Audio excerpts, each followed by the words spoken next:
What's going on, guys? The Comics Kid 2099 here. Welcome to day 163 of the 365-day graphic novel review challenge. Over the last few days, I've talked about Planetary, which was a Wildstorm comic book series written by Warren Ellis, and today I want to talk about another Wildstorm series that was initially written by Warren Ellis with art by Bryan Hitch, and that is The Authority. This is book 1, Relentless. This is the first two storylines from this series.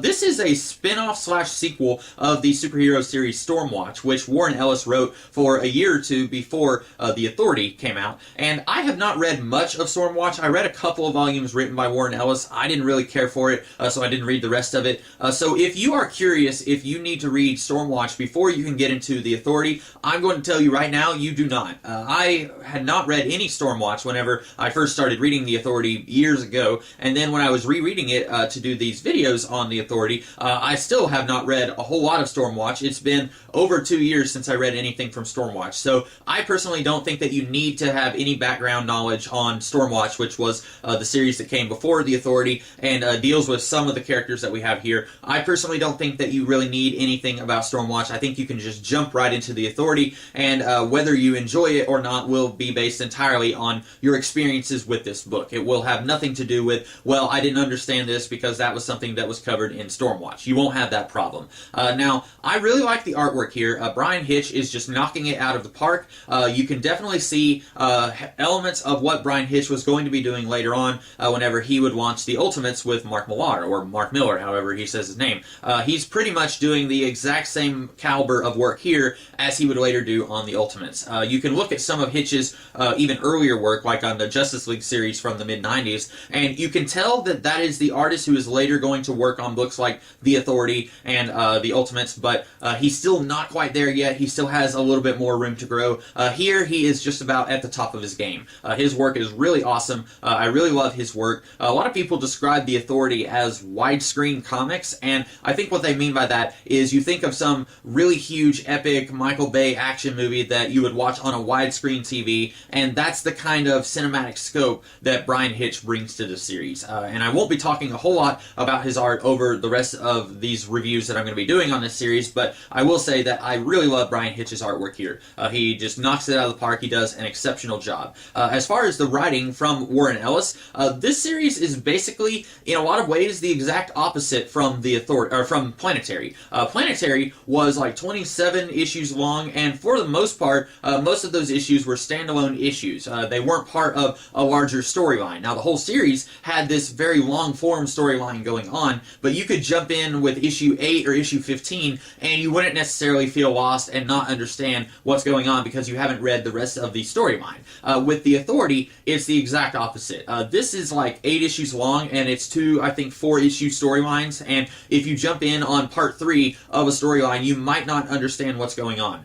This is presented much more in storyline form, and much less in, you can just jump in with any issue and enjoy the ride. I feel like you would need to read the entire story to really understand what's going on with The Authority as opposed to Planetary. Also, Planetary was much more about the characters than it was about the overall story. With Planetary, if you had all 3 of the characters talking and then you dimmed out the lights in the comic book and you could not see the characters, I feel like I could probably figure out which character was saying which line of dialogue. That is how well those characters were characterized. Unfortunately, I don't think that you can say the same thing about The Authority. You have a whole lot of characters here who aren't really fleshed out that much. You've got characters like the Engineer, and you've got Jack Hawksmoor, and the Doctor, and Apollo and Midnighter, and these characters, I feel like Warren Ellis put more thought into their powers and how their powers work than he did how their personalities would work. For example, Jack Hawksmoor has a very interesting set of powers. The Doctor, he has a very interesting set of powers. He's basically like Avatar: The Last Airbender, but like 8 years before that series started, because the Doctor is the shaman of the entire planet, and there is always a Doctor, and when one dies, another one will come to take his place. It's very similar to Avatar: The Last Airbender.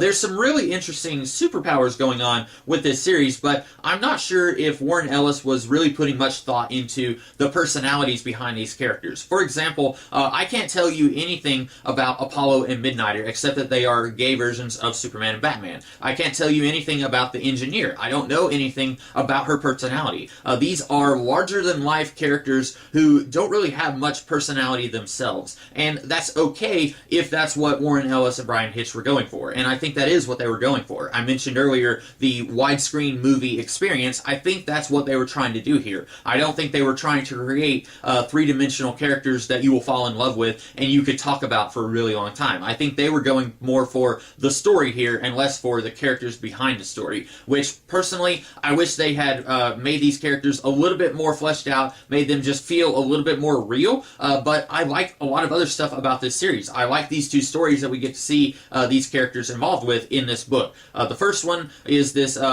kind of Fu Manchu-esque terrorist guy named Kaizen Gamora, and he is apparently a character from another Wildstorm story that came out before this series. If I'm not mistaken, he came from Alan Moore's run on the Wildcats, and Kaizen Gamora was entirely different in that story than he is here. This is basically using his name and nothing else, and he is basically a evil Fu Manchu type character, and he has all of these hundreds of superpowered clones that he's sending out to destroy all these cities on the planet, and then the Authority is finally able to destroy him in a way that seems really silly. They have this secret weapon at their disposal that they have known about throughout this entire series, and then they only use this secret disposal at the end of the storyline. I thought that was a little bit weird. I don't know why they wouldn't have used it like on page 1 when they found out that these terrorist attacks were going on, but that's neither here nor there. The second one I like quite a bit also. It involves an alien invasion from an alternate reality that the leader, Jenny Sparks, she has dealt with this alternate reality before. I really like that story also, and I like the way that they are able to defeat the bad guys in that story. It's not a very clean victory. It feels very dirty. It makes you feel a little squeamish, but with these characters, it feels very right.